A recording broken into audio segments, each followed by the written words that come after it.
আসসালামু আলাইকুম এভরিওয়ান, সবাইকে পবিত্র মাহে রমজানের অনেক অনেক শুভেচ্ছা এবং ভালোবাসা জানিয়ে আজকের ব্লগটা শুরু করছি। আজকে একদম তরতাজা একটা ব্লগ নিয়ে আপনাদের মাঝে হাজির হলাম। বিগত প্রায় কয়েক মাস ধরে মনে হয় আমি রেগুলার ঠিকমতো ভিডিও দেই না।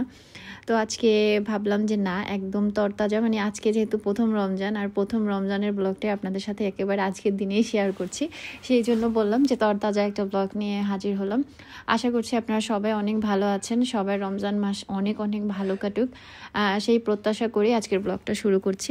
আর কে কোথা থেকে আমার ভিডিও দেখছেন, এবার রমজানে কে কোথায় আছেন, সবাই কিন্তু কমেন্ট করে আমাকে জানাতে ভুলবেন না। একটা সময় ছিল যে রেগুলার ডেইলি লাইফের ব্লগগুলো আপনাদের সাথে শেয়ার করতাম, রমজানের আগে টুকটাক একটা প্রিপারেশন থাকতো বা সব কিছুই মোটামুটি ব্লগের মাধ্যমে আপনাদের সাথে শেয়ার করতাম। এখন অনেক দিন আর সেইভাবে ব্লগ দেওয়া হয় না। আপনারা যেমন আমার সেই ব্লগগুলো অনেক বেশি মিস করেন, আমি নিজেও অনেক বেশি মিস করি। তো যাই হোক, এদিকে আমি একটু টুকিটাকি কাজ করতে বসেছিলাম রমজানের আগের দিন। সেটা হচ্ছে পাটের এই রশিগুলো দিয়ে কিন্তু এখন অনেক ধরনের হচ্ছে গিয়ে ফ্লোর ম্যাট, ওয়ালমেট তৈরি করা হয়, আর বেশ চড়া দামেও সেল হয়। তো আমি ভাবলাম যে একটা ওয়ালমেট বা হচ্ছে ফ্লোর ম্যাট কিছু টাইপের একটা তৈরি করি। পরে দেখলাম যে এই যে রশিটা বাসায় আছে সেটা বেশ মোটা, তো একটু চিকন রশি নিতে হবে, তাই আর সেটা করা হলো না। পরে এটা রেখে দিলাম। আর এই তো রমজান মাসের প্রথম দিন একেবারে সকাল থেকে আপনাদের সাথে টুকটাক ব্লগটা শেয়ার করার চেষ্টা করছি। বারান্দায় ওই যে পাখিরা চলে আসছে, তবে আগের মতো না, ওরা তেমন একটা খেতে আসে না, কারণটা জানি না। আগে তো ওরা রেগুলার আসতো, এখন খাবার দিলে না মাঝে মাঝে আসে, মাঝে মাঝে আসে না, খাবারও দেখা যায় যে নষ্ট হয়। শীতকালটাই এইভাবে গিয়েছে, জানি না কেন। আর শীতের ওয়েদারের জন্য গাছগুলো তেমন একটা ভালো নেই, হয়তো আস্তে আস্তে আবার ঠিক হয়ে যাবে। আর সকাল থেকে বললে ভুল হবে, দুপুর থেকে ব্লগটা শুরু করেছি। তো আমি ভাবলাম যে রুমটা একটু ভালো করে আজকে একটু পরিষ্কার করে নেই, আর বেডশিটটাও চেঞ্জ করে নেই। তো এখানে আবরারও চলে আসছে আমাকে হেল্প করতে, এরপর আবার আম্মুও চলে আসছে। আজকে প্রায় অনেক অনেক দিন পরে আপনাদের সাথে একটা ডেইলি ব্লগ শেয়ার করছি। ভয়েস ওভার করতেও না কেমন যেন আনইজি লাগতেছে, মানে অপরিচিত মনে হচ্ছে, আর মনে হয় যে ভয়েসটা দিতেও কেমন যেন কষ্ট লাগছে, এমন একটা ব্যাপার। তো যাই হোক, তারপরে শুরু করলাম। এক সময় যেটা রেগুলার অভ্যাস ছিল, এখন সেটা মানে না করতে না করতে কেমন যেন মনে হয় যে অভ্যাসের বাহিরে চলে গেছে, তাই না? তবে যারা আমার ডেইলি লাইফের এই ব্লগগুলো মিস করেন, তারা কিন্তু অবশ্যই কমেন্ট করে জানাবেন। আপনাদের কমেন্ট পেলে হয়তো বা আরও বেশি উৎসাহ পেতে পারি। যদিও আপনাদের অনেক কমেন্ট ইনবক্স আমি পাই, তারপরও আজকে রিকোয়েস্ট করবো আজকের ভিডিওতে বেশি করে কমেন্ট করবেন। আর এখানে ডালটা আমি হচ্ছে একটু ব্লেন্ড করে নিলাম, আর আজকে হচ্ছে ইফতারের জন্য বেলের শরবত বানাবো। তো আম্মু বেলটা নিয়ে আসছিল, বেলটা বেশ ভালো, তো ভাবলাম যে তাহলে বেল দিয়ে শরবত বানানো যাক। আর বেলের শরবতটা না ব্লেন্ডারে না করে হাতে করলে বেশি ভালো হয়, কারণ হচ্ছে গিয়ে বেলের মধ্যে কিন্তু বিচিও থাকে, আর বিচিগুলোর ভিতরে কেমন যেন একটা পিচ্ছিল টাইপের জিনিস থাকে, তো ওইটা সহ ব্লেন্ড করলে না দেখা যায় যে শরবতটা একটু কেমন যেন কষকষ লাগে, আর একটু কালারটাও ডিসকালার হয়ে যায়। তো হাতে করে নিলে বিচিগুলো ভাঙে না, এই জন্য মানে শরবতটা ভালো হয় আর কি। তো আমি এখানে বেল নিয়ে নিচ্ছি, তারপরে হচ্ছে হাতেই পানির সাহায্যে কচলে সুন্দর করে বিচিগুলো আমি আলাদা করে ফেলতেছি বেছে বেছে। আর এরপরে যেই আঁশগুলো থাকে সেগুলো আলাদা করে নিচ্ছি। এরপরে আমি হচ্ছে এটা ব্লেন্ডারে দিয়ে একটু মানে ঘুরিয়ে নিব জাস্ট হালকা, এতে করে খুব সুন্দর করে হচ্ছে মিক্সড হয়ে যাবে আর ঘনও হয়ে আসবে। তো এই তো আমি হচ্ছে এখন ছেঁকে নিচ্ছি, তাও দেখা যায় কি বাছার পরেও টুকটাক একটু বিচি থেকে যায়, দুই একটা, সেগুলো আবার সুন্দর করে ছেঁকে আমি আলাদা করে নিচ্ছি। আর এই তো শরবতটা বানিয়ে নিলাম, আর এখন হচ্ছে একটু পরে এটা নর্মালে রেখে দিব ইফতারের আগে, একটু যাতে ঠান্ডা ঠান্ডা খাওয়া যায়, তবে বেশি ঠান্ডা না আর কি। আর এখানে আমি হচ্ছে দুধ, গুঁড়া দুধ, তারপরে হচ্ছে গিয়ে লিকুইড দুধ, আর হচ্ছে চিনিও অনেকটা দিয়েছি, বাট ভিডিওতে স্কিপ হয়ে গেছে। তো যাই হোক, এরপরে আমি হচ্ছে 2টা এলাচ এগুলো দিয়ে খুব ভালো করে এটাকে জাল করে নিব, একটু ঘন করে নিব আর কি। আর এদিকে চলে আসলাম একটা স্পঞ্জ কেক বানাতে। তো এখানে আমি হচ্ছে 3টা ডিম দিয়ে আজকে কেক বানাবো। তো এখানে আমি হচ্ছে প্রথমে ময়দা নিয়ে নিলাম, তারপরে এখানে দিয়ে দিব হচ্ছে গিয়ে কর্নফ্লাওয়ার দিয়ে দিচ্ছি 2 টেবিল চামচ, আর হচ্ছে গিয়ে একটু বেকিং পাউডার, হালকা একটু বেকিং সোডা, আর স্বাদ মতো একটু লবণ দিয়ে দিলাম। দিয়ে তারপরে এখন হচ্ছে এটা সুন্দর করে চেলে আমি সাইড করে রাখবো। এরপরে হচ্ছে আমি ডিমগুলো দিয়ে সুন্দর করে একটা স্পঞ্জ কেক বানাবো। আর এখানে হচ্ছে 1/4 কাপ করে আমি 3 কাপ হচ্ছে ময়দা দিয়েছি, মাপটাও বলে দিলাম, আপনারাও চাইলে বানাতে পারেন। আর স্পঞ্জ কেকের জন্য এটা একটা পারফেক্ট হচ্ছে গিয়ে মাপ, এইভাবে সব কিছু ফলো করে বানালে আপনাদের কেকও অনেক ভালো হবে।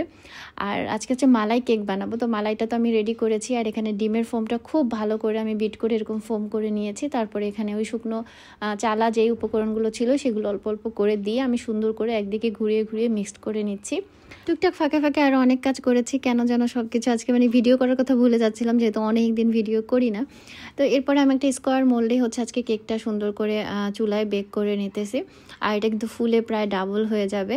তো এখানে আমি আলুর চপের জন্য আলু ভর্তাটা করে নিচ্ছি। আর সচরাচর আমরা হচ্ছে এটার মধ্যে মানে বাসায় তৈরি করা একটু গরম মশলার গুঁড়া, তারপরে হচ্ছে শুকনো মরিচের গুঁড়া দিয়ে থাকি, মানে শুকনো মরিচ তেলে তারপরে গুঁড়া করে নিই আর কি। বাট আজকে সেগুলো কিছুই করা হয়নি। অন্যান্য রমজানে সব কিছু আগে থেকে একটু টুকটাক প্রিপারেশন নেওয়া হয়, বাট এবার না কোনো কিছুই করা হয়নি। তো যাই হোক, এরপরে আমি আলু চপগুলো বানিয়ে নিলাম, এই জন্য কাঁচা পেঁয়াজ আর হচ্ছে কাঁচা মরিচ দিয়ে। আর পেঁয়াজের মধ্যেও আমি সব কিছু এখানে উপকরণ দিয়ে রাখতেছি, জাস্ট পরে হচ্ছে সন্ধ্যার দিকে একটু ভেজে নিব। আর এই তো শুকনো মরিচটাও টেলে নিতেছি, এটা গুঁড়া করে নিব পরবর্তীতে আলু চপ করার জন্য আর কি। আর এই দিকে হচ্ছে কেকটা দেখেন অনেকটাই প্রায় হয়ে আসছে, আর একটু বাকি আছে। এদিকে আফিফ আবরা দুজনে খেলাধুলা করতেছে, আমার কেকও হয়ে গেছে। স্পঞ্জ কেক হতে বেশি সময় লাগে না, আর আমি বেশি লাল করিনি, যেহেতু এটা আমি মালাই কেক বানাবো সেই জন্য আর কি। তো দেখেন কত সুন্দর হয়েছে, আর মাশাল্লাহ মানে অনেক স্পঞ্জি হয়েছে। তো আমি কেকটা গরম থাকা অবস্থায় হচ্ছে গিয়ে বের করে নিলাম, কারণ আমার ঠান্ডা করার দরকার নেই। তো যাই হোক, এরপরে ওই যে মালাইটা রেডি করেছিলাম, মালাইটা দিয়ে দিব। তবে মালাইটা কিন্তু আমি বেশি ঘন করিনি, একটু পাতলা করেই করেছি, যাতে করে কেকের মধ্যে এটা সুন্দর মতো ঢুকতে পারে, এই আর কি। তো আমি কেকটা যেহেতু স্লাইস করে মানে কেটে দিয়েছি, যার কারণে উপর থেকে আর কুচিয়ে দেওয়ার দরকার নেই, এমনিতেই খুব ভালো মতো হচ্ছে মালাইটা ভিতরে ঢুকে যাবে। আর মালাইটা চেষ্টা করবেন একটু পাতলা করে করতে। আর গরম কেকের উপরে আমি এখন দিয়ে দিচ্ছি, দিয়ে তারপরে সেটা নর্মাল হলে দেন আমি এটা ফ্রিজে রেখে দিব। আর এটার উপর আমি ঘি দিয়ে একটু তারকা দিব। তো এখানে আমি ঘি, তারপরে হচ্ছে গিয়ে কিশমিশ আর হচ্ছে বাদাম দিয়ে দিচ্ছি। তো আপনারা চাইলে আরও ড্রাই ফ্রুট এখানে অ্যাড করতে পারেন, বিভিন্ন টাইপের বাদাম। তো আমার বাসায় সেরকম বাদাম ছিল না, তো যা ছিল সেটা দিয়েই আমি করে নিচ্ছি আর কি। তো সুন্দর করে হালকা ঘিয়ের মধ্যে এটা একটু ভেজে নিব। আর আমার কালারটা একটু অবশ্য গাঢ় হয়ে গেছিলো, আমি এই সাইডে আবার যেন কি কাজে একটু ধ্যান দিয়েছিলাম সেই জন্য। আর এখানে এই যে আমি দুধ দিয়ে দিলাম, দুধ দিয়ে হচ্ছে গিয়ে সুন্দর করে আমি তারকাটা দিয়ে তারপরে হচ্ছে ওই দুধটা আবার এখানে এনে আমি হচ্ছে গিয়ে ঢেলে দিচ্ছিলাম। আর এখানে চাইলে দুধের মালাই, সর এগুলো দিলে না খেতে কিন্তু আরও বেশি ভালো লাগে। তো যাই হোক, আমি অত বেশি রিচও করিনি, কারণ এসব মানে রিচ খাবার দাবার আব্বুর জন্য একদমই খাওয়া নিষেধ, তাই ওইভাবেই বানিয়েছি যাতে আমরা সবাই খেতে পারি, এই আর কি। আর এরপরে চলে আসলাম হচ্ছে আলুর চপগুলো ভাজার জন্য। তো আজকে বেগুনি আর করা হয়নি, যদিও আমার কাছে আলুর চপের চেয়ে বেগুনি বেশি ভালো লাগে, বাট আলুর চপও বাসায় সবাই পছন্দ করে, আফিফ আবরার, বিশেষ করে আমার ভাই, ও খুব পছন্দ করে। তো যাই হোক, এগুলো এখন একটা একটা করে সুন্দর করে হচ্ছে ভেজে নিচ্ছি।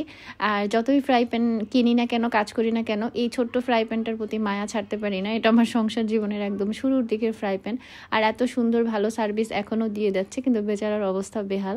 তো যাই হোক, কিছু কিছু জিনিস এরকম থাকে যেটা সয়ে যায়, সেটা দেখা যায় যে মানে বছরের পর বছর আপনার সাথে থাকে। আর যেই জিনিসটা আপনি অনেক শখ করে কিনবেন, বাট সেই জিনিস অনেক সময় আপনার জীবনে থাকে না। যেমন এরকম অনেক ফ্রাই প্যান আছে, অনেক পছন্দ করে কিনেছি, অনেক দাম দিয়ে কিনেছি, বাট সেগুলো ইউজ করতে পারিনি। তো যাই হোক, কথা বলতে বলতে অনেক কথা বলে ফেললাম, কোথা থেকে কোথায় চলে গেছি নিজেও জানি না। তো এইদিকে পেঁয়াজগুলো আমার প্রায় ভাজা শেষের দিকে। আর নায়নাকে বললাম ফলগুলো কেটে নিতে, তো টুকটাক হচ্ছে ফল কেটে নিচ্ছিল, তরমুজ এনেছিল আর হচ্ছে এখানে আনারস। তো সেগুলো সুন্দর করে এখন কেটে কুটে নেওয়া হচ্ছে। আর শসা, তারপরে হচ্ছে গিয়ে বারবার বলে ফেলতেছি খেজুর। তো সব কিছু নিয়ে আমরা হচ্ছে ভাবলাম নিচেই বসবো, কারণ আমরা মানুষ প্রায় অনেকজন, টেবিলে বসা যাবে 6 জন। তো সেই চিন্তা করে ভাবলাম বাচ্চা কাচ্চা নিয়ে নিচেই বসি, তাহলে রিল্যাক্সে বসে খাওয়া যাবে। আর ওদের দুজনকেও একটু রেডি করে দিলাম, যাতে করে একটা রমজানের একটা ব্যাপার স্যাপার ওরাও বুঝতে পারে। আর ওরা তো সেই মানে 2 দিন ধরে ইফতারের অপেক্ষা করতেছে, বিশেষ করে আফিফ, কারণ আফিফের তো গত 2 রমজানের কথা ওর মনে আছে। তো সেই জন্য অধীর আগ্রহে তারা হচ্ছে রমজানের ইফতারের অপেক্ষা করতেছে। এই বাসায় আসার পরে আমরা গত রমজানটা কাটিয়েছিলাম ঢাকা আসার পরে আর কি। এরপরে আবার এই তো দেখেন দেখতে দেখতেই রমজান মাস চলে এসেছে। এখন মনে হয় সময়গুলো বেশি তাড়াতাড়ি চলে আসে। অন্যান্য মাসের তুলনায় এই রমজান মাসটা আসলেই একেবারে আলাদা, অন্যরকম একটা মনের মধ্যে আসলে আনন্দও কাজ করে। যতই মানে রোজা থাকি, যতই ক্লান্ত থাকি না কেন, তারপরও দিন শেষে সবাই মিলে যখন ইফতারে বসা হয়, মানে মনটায় একদম অন্যরকম একটা ভালো লাগা কাজ করে। আলহামদুলিল্লাহ। আল্লাহ আবরার আগে ইফতার করে ফেলতেছে। আস্তে আস্তে খাও বাবা, আস্তে আস্তে, মুখে আটকে যাবে। এটা কি খাইতেছো বলো তো, কি খাইতেছো? এটা পেঁয়াজ না, এটা আলুর চপ। আলুর চপ এই যে এটার মধ্যে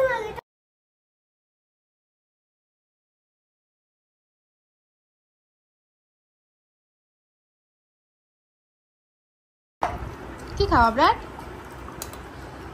এটা কি খাও বলো? আফিফ কি খাও? ছোলা। বাবা কি খায়? ছোলা। ছোলা বড়া। ছোলা বলা? তোমরা ছোলা বলা বাচ্চা 3 জন?